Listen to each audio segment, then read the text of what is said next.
नमस्कार शोधार्थियों।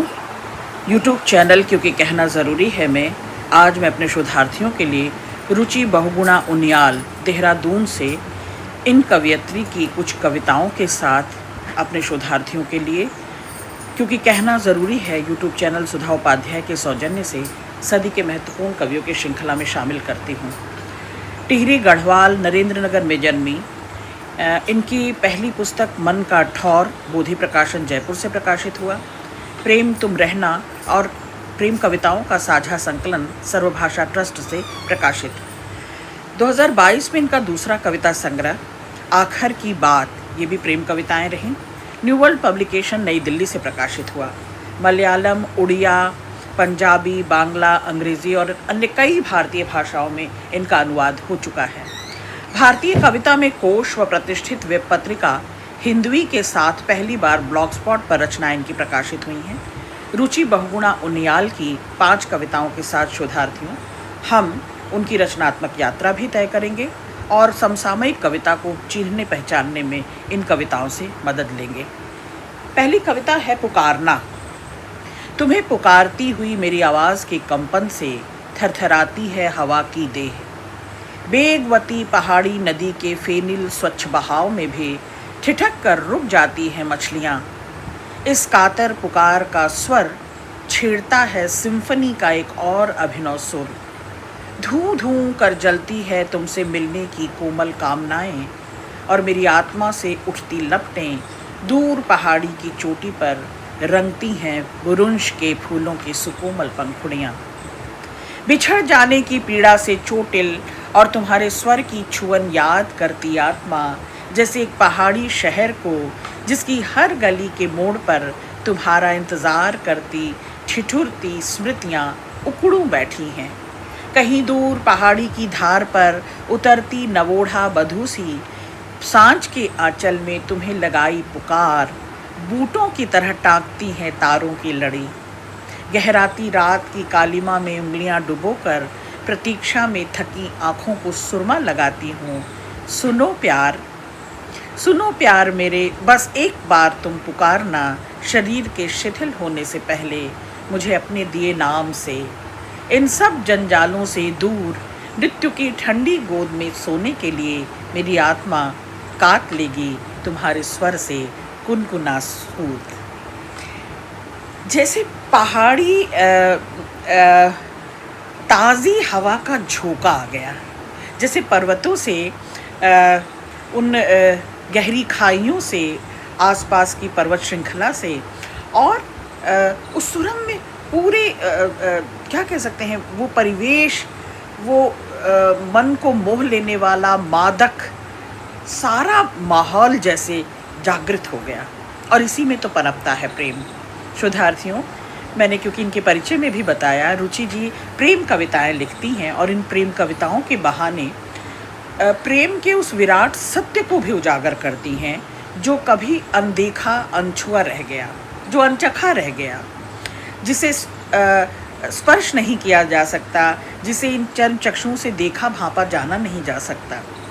वो प्रेम जो भीतर सदा सदा के लिए समा गया, वो प्रेम जो विराट कर गया, वो प्रेम जो उन्मुक्त कर गया और उतने ही गहरे जीवन में सुधियों में स्मृतियों में अनुभवों में धंस गया। उसी प्रेम की पुकार करती हैं वो और अपने उस प्रेम के प्रति नॉस्टैल्जिक होती हैं। कहती हैं प्रकृति के सारे सुरम्य वातावरण में मुझे तुम्हारी ही अनुगूंज, तुम्हारा ही दृश्य, तुम्हें ही हर तरफ महसूसती हूँ। बस तुम्हें पुकार लेना चाहती हूँ।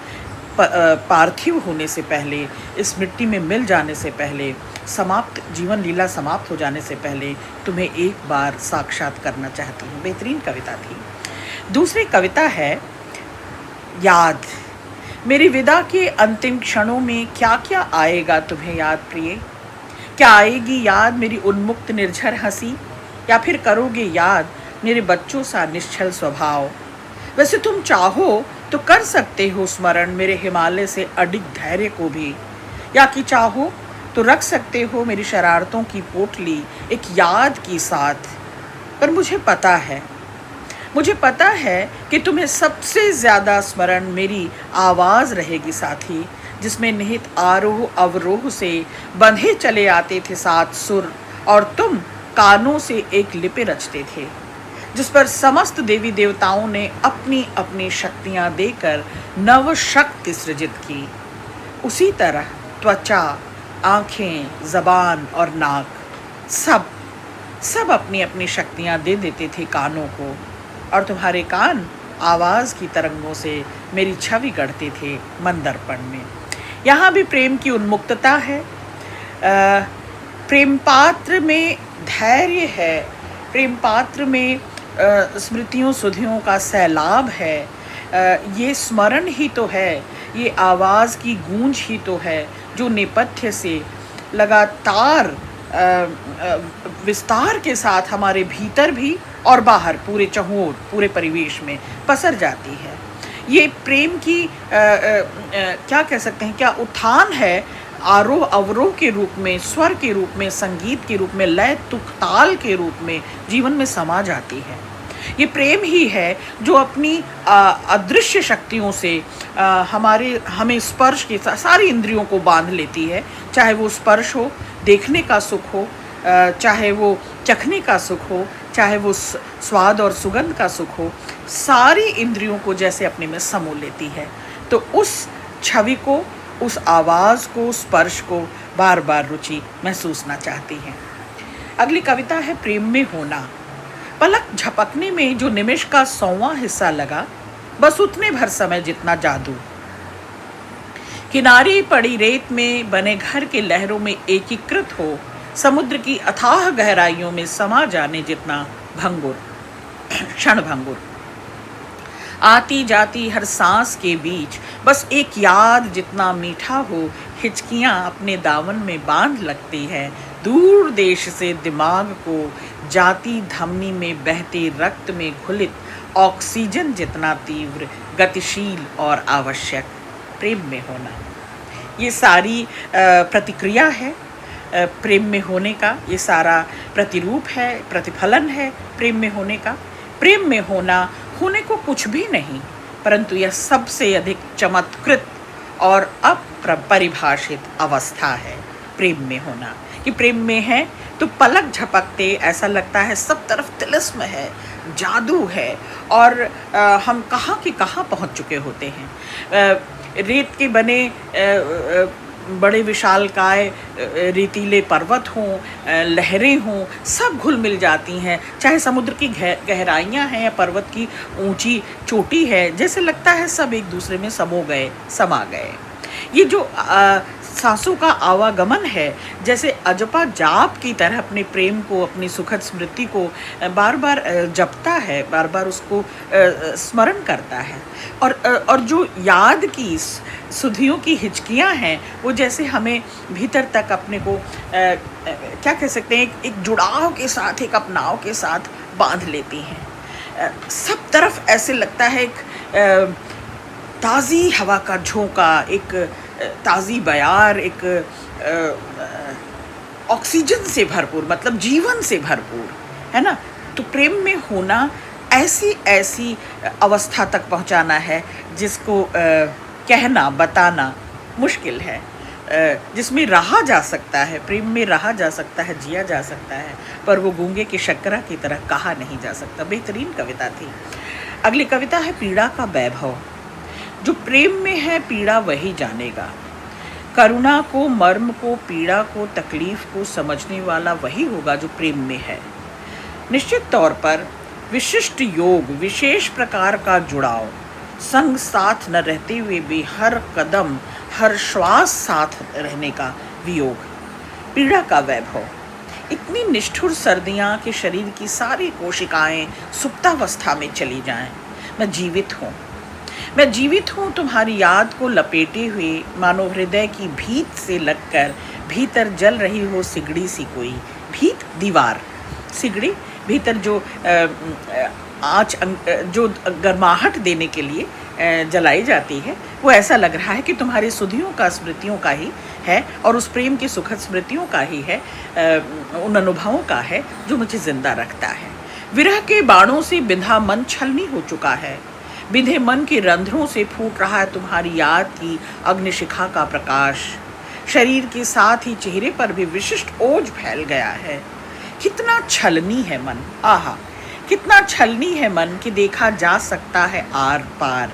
पारदर्शिता कि छलक आता है सुख तुरंत बाहर टिकता ही नहीं। फिर भी तुम्हारी याद इतनी जिद्दी कि छोड़कर जाने का नाम ही नहीं लेती। अब यही तो पूंजी है एक प्रेम पात्र के लिए, जो प्रेम में है, जो सुखद स्मृतियों में है, जो जो अपने उन संयोग की स्थितियों को अपने अनुभवों और अपने संवेदना के साथ जोड़ कर रखता है। उसके लिए तो ये कभी ख़त्म ना होने वाला दौर है। तो ऐसा ही है कि जैसे लगता है कि कभी ये ज़िद है, एक हट है तुम्हारी स्मृतियों का, जो मुझे छोड़ता ही नहीं, बांधे रखता है। इससे पहले कि मेरी आत्मा धैर्य की डोर छोड़ दे, तुमसे विरह का दुख खत्म होना चाहिए।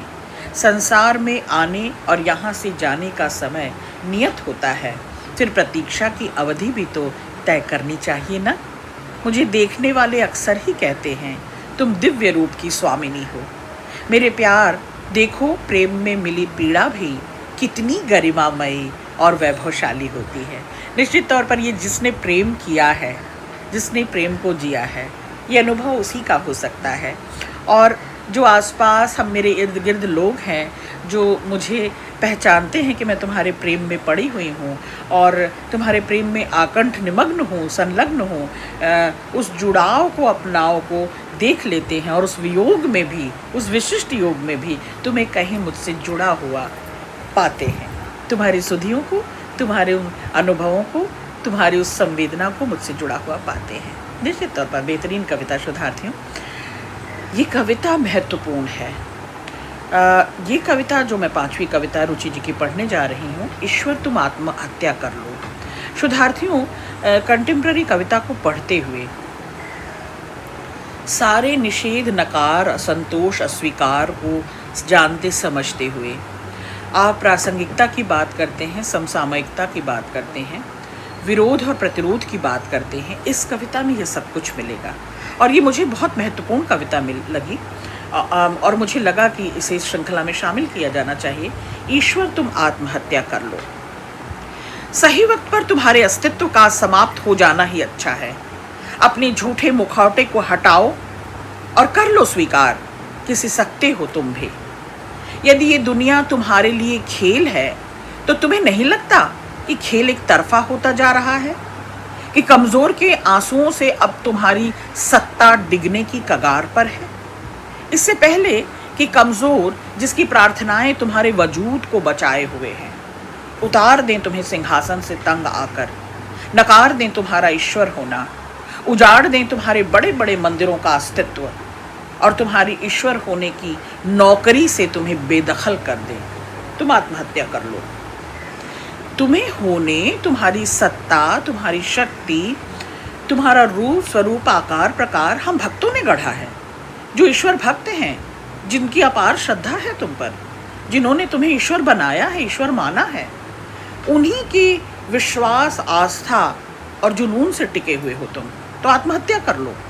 बार बार ये चुनौती देना, और किसे? ईश्वर को ये चुनौती देना कि तुम्हारा होना न होना अब बराबर है। तुम सुन नहीं रहे हो, तुम देख नहीं रहे हो, तुम समझ नहीं रहे हो कि क्या कैसा चहुओर हाहाकार है। पर्यावरण में कितना प्रदूषण है, वैचारिक प्रदूषण खाए जा रही है लोगों को। हम अलग हुए जा रहे हैं, हम खंडित हुए जा रहे हैं, एक दूसरे पर आरोप प्रत्यारोप, दोषारोपण बढ़ता जा रहा है। अमानवीयता के इस क्रूर काल में ईश्वर तुम्हारा होना, तुम हो या नहीं हो, तुम्हारे होने का तुम्हारा अस्तित्व जैसे लगता है खतरे में है। सुना है तुम्हें धरती पर सबसे अधिक प्रिय बच्चों की मुस्कानें हैं, कि चिड़ियों की चहचहाहट तुम्हारा संगीत है, कि तुम तितली के पंखों के रंग से करते हो श्रृंगार, कि तुम प्रेम की भाषा समझते हो।